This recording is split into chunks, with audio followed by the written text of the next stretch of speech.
मध्य प्रदेश में इसी वर्ष विधानसभा चुनाव है और सभी पार्टियां अपना अपना जोर दिखा रही है। वहीं आज आम आदमी पार्टी प्रदेश प्रभारी बीएस जून ने बताया कि आम आदमी पार्टी सभी 230 सीटों पर चुनाव लड़ेगी एवं बदलाव यात्रा से विधानसभाओं में सक्रियता दिखा रही है।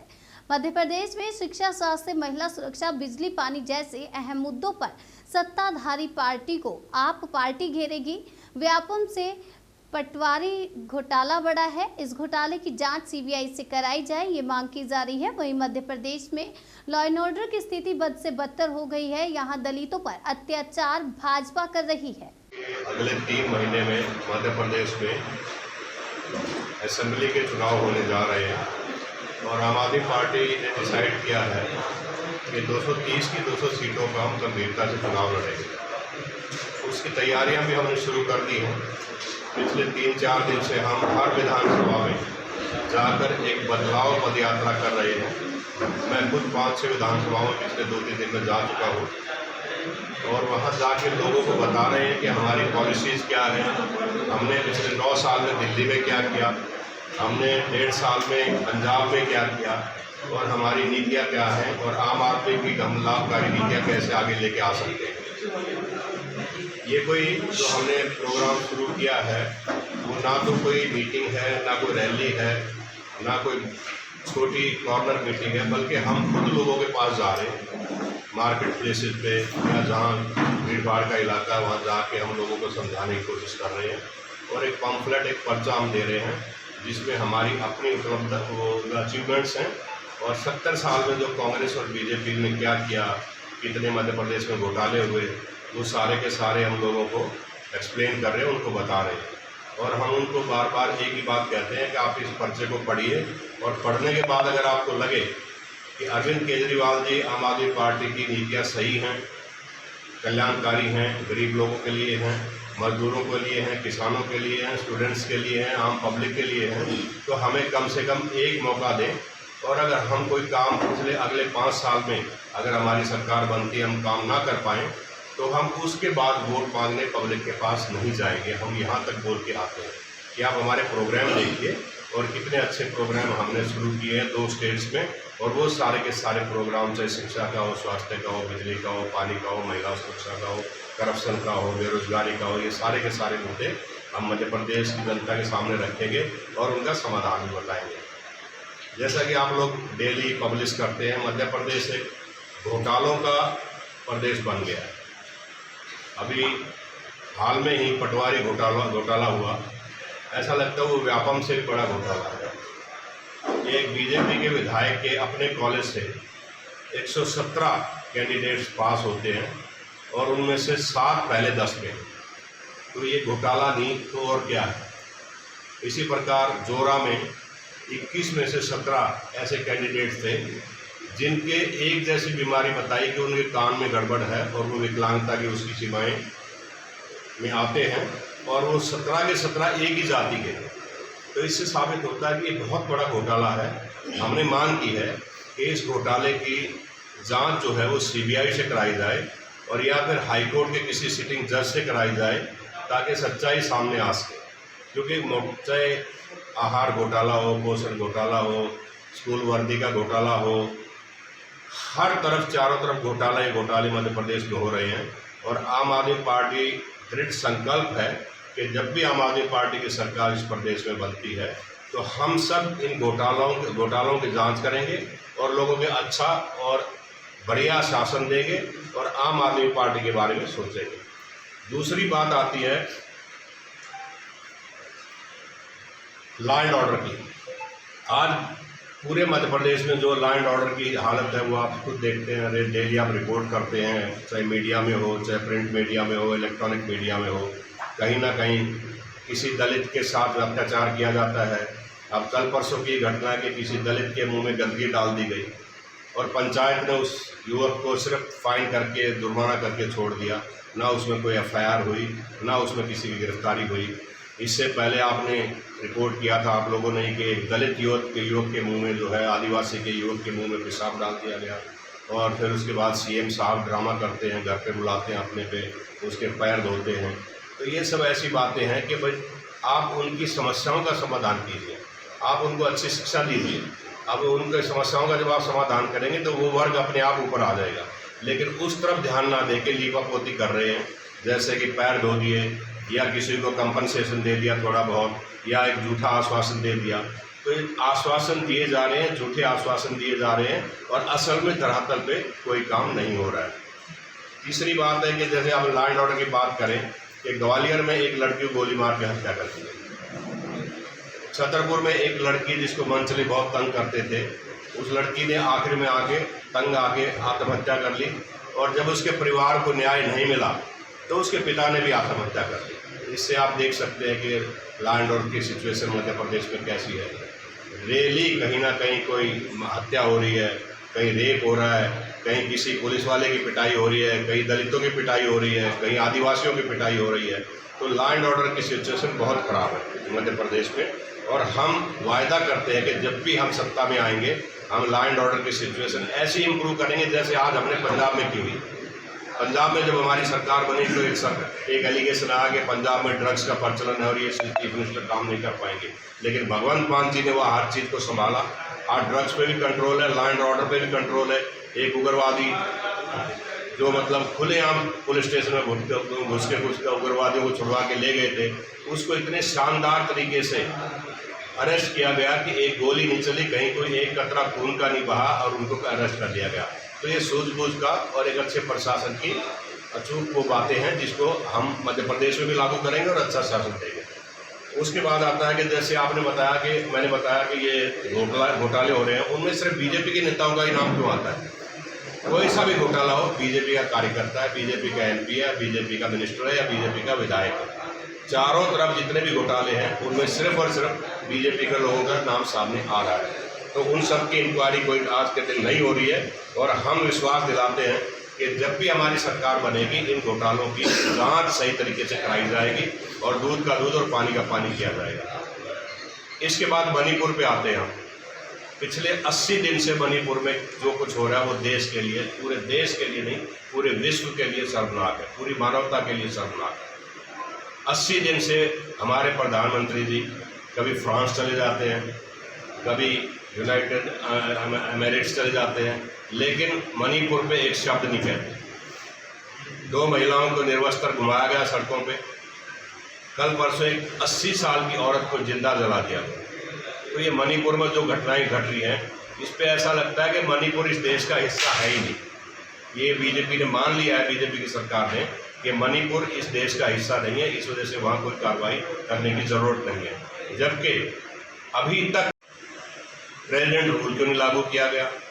जब हालात इतने ख़राब हैं, बॉर्डर स्टेट है, तो वो आर्मी के हवाले क्यों नहीं किया गया? वो स्टेट किस बात का इंतज़ार कर रहे हैं प्रधानमंत्री जी कि वो मतलब स्टेट हमसे बिल्कुल अलग थलग पड़ जाए और इस देश का हिस्सा ही ना रहे? फिर आप प्रधानमंत्री जी किसी भी स्टेटमेंट पे बोलने के लिए तैयार रहते हैं, अपोजिशन की यूनिटी पे बोलने के लिए तैयार रहते हैं, लेकिन मणिपुर पे वो कभी नहीं बोलेंगे। आपने इससे पहले देखा होगा किसान आंदोलन हुआ दिल्ली में, मणिपुर उससे पहले, लेकिन प्रधानमंत्री ने किसान आंदोलन के बारे में एक शब्द नहीं कहा। अभी रिसेंटली कुछ पहलवान जंतर मंतर नई दिल्ली में बैठे हुए थे, इतने दिन तक वो लड़कियां बैठी रही, उनके बारे में एक शब्द नहीं कहा। अब मणिपुर में भी जो ये घटनाएं हो रही हैं उसके बारे में प्रधानमंत्री जी एक शब्द नहीं कह रहे हैं, और जब पार्लियामेंट में बात उठती है तो अपोजिशन वालों को उठा के बाहर फेंक दिया जाता है। तो ये बहुत दुर्भाग्यपूर्ण बात है, और हम चाहते हैं कि मणिपुर में सरकार कुछ कंस्ट्रक्टिव काम करे, कुछ कंस्ट्रक्टिव एक्शन ले, ताकि हिंसा रुक सके और उस मुख्यमंत्री के, मणिपुर के मुख्यमंत्री को तुरंत प्रभाव से उसको डिसमिस किया जाए। इसके बाद जो मध्य प्रदेश में चुनाव आने जा रहे हैं उसमें हम 230 की 230 सीटों पे इलेक्शन लड़ेंगे। हमने प्रोसेस कैंडिडेट्स का सेलेक्ट करने का कार्रवाई शुरू कर दी है, सर्वे करवा रहे हैं, और बहुत जल्द हम कैंडिडेट्स की लिस्ट जारी करेंगे। हमारे जो दिल्ली के नेता हैं आज वो पूरे मध्य प्रदेश में, पंजाब के नेता जो है पूरे मध्य प्रदेश में फैले हुए हैं, और वो जगह जगह जाके लोगों से मिल रहे हैं, पार्टी की जो पॉलिसीज़ हैं, जो कल्याणकारी योजनाएं हैं उनके बारे में बता रहे हैं, और बहुत जल्द जो है पार्टी पूरे जोर शोर से मध्य प्रदेश में चुनाव प्रचार शुरू करने जा रही है। अरविंद जी, भगवंत मान जी और जितने भी जो वरिष्ठ नेता वो मध्य प्रदेश आएंगे और पार्टी के इलेक्शन कैंपेन की कमान संभालेंगे। हम पूरी की पूरी 230 सीट पे चुनाव लड़ेंगे। एक कन्फ्यूज़न पैदा किया जा रहा है कि भाई कांग्रेस से इनका समझौता हो गया, शायद ये चुनाव ना लड़े, ऐसा कुछ नहीं है। हम 230 की 230 सीटों पर चुनाव लड़ेंगे। उसका कारण ये है कि अगर विपक्षी एकता की बातें चल रही हैं, वो सिर्फ पार्लियामेंट के हैं, पार्लियामेंट इलेक्शंस के लिए हैं, ना कि विधानसभा चुनाव के लिए हैं। तो बिल्कुल गलत फहमी पैदा करने की कोशिश की जा रही है। मैं साफ कर देता हूँ कि हम 230 की पूरी इस विधानसभाओं में सीरियसली गंभीरता के साथ चुनाव लड़ रहे हैं और हम ऐसे कैंडिडेट देंगे जो जीत के आएंगे। इसके अलावा मध्य प्रदेश में जितनी भी हमारी पॉलिसीज जो वहाँ चल रही हैं और जो देश के प्रदेश के लोकल मुद्दे हैं, उन पर हम ज़्यादा हाईलाइट करेंगे, उन पर ज़्यादा उनका समाधान ढूंढेंगे और लोगों को बताएंगे कि उन समस्याओं का समाधान क्या हो सकता है, जैसा हमने पंजाब में और उससे पहले दिल्ली में किया। तो मुझे इतना ही कहना था कि हम मणिपुर के बारे में परसों मंगलवार को 1 बजे भोपाल में एक बहुत बड़ा प्रोटेस्ट अरेंज करने जा रहे हैं। पूरी पार्टी जो है मध्य प्रदेश की जितनी विंग्स हैं वो मंगलवार को 1 बजे प्रोटेस्ट करेगी मणिपुर की घटना के बारे में, और साथ में पूरे प्रदेश में भी जो है हम ये प्रोटेस्ट करेंगे उस दिन, और ताकि इस बहरी गूंगी सरकार उठे और मणिपुर पे कार्रवाई करे और जो आम जनता है, जो इनोसेंट लोग हैं, उनके जान माल की सुरक्षा हो सके।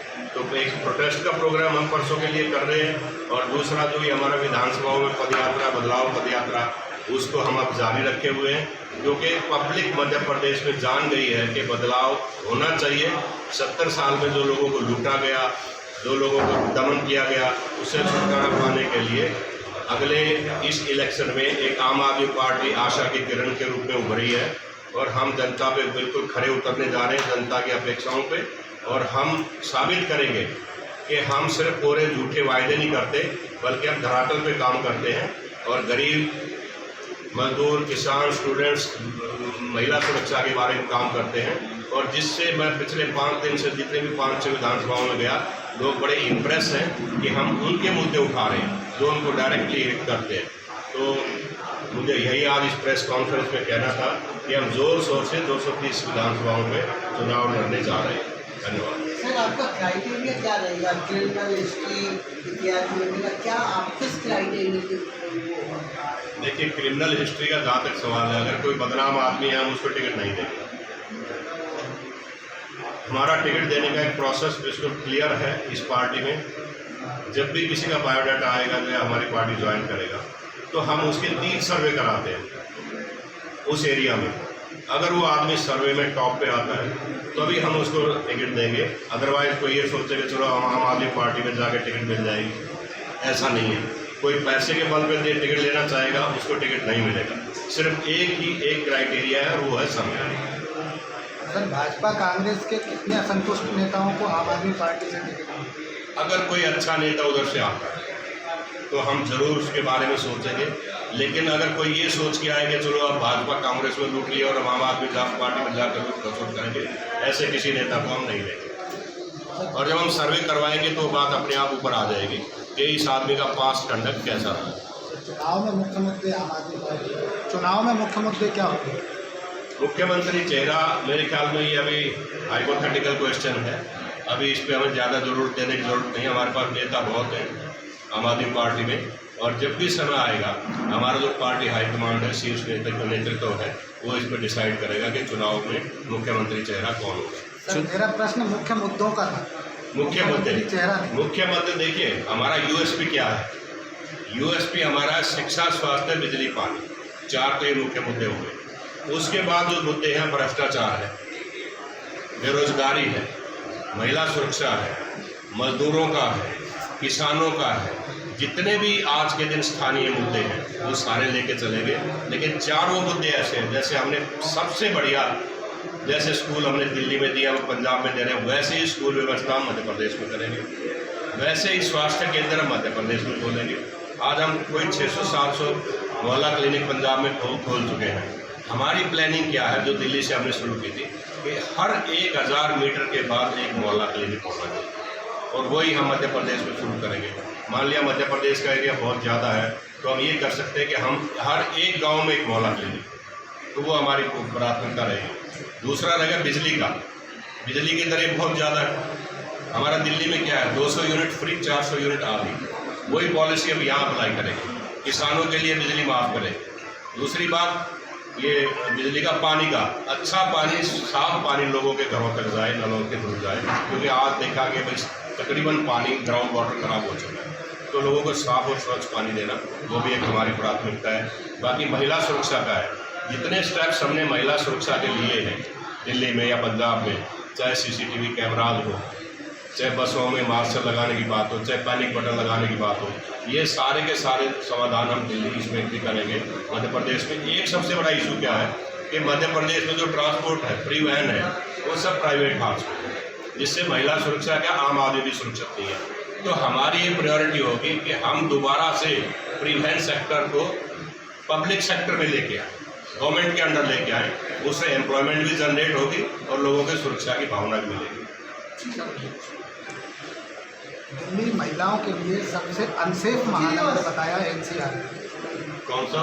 दिल्ली महानगर महिलाओं के लिए सबसे ज़्यादा असुरक्षित है। दिल्ली एक कॉस्मोपॉलिटन सिटी है, ठीक है।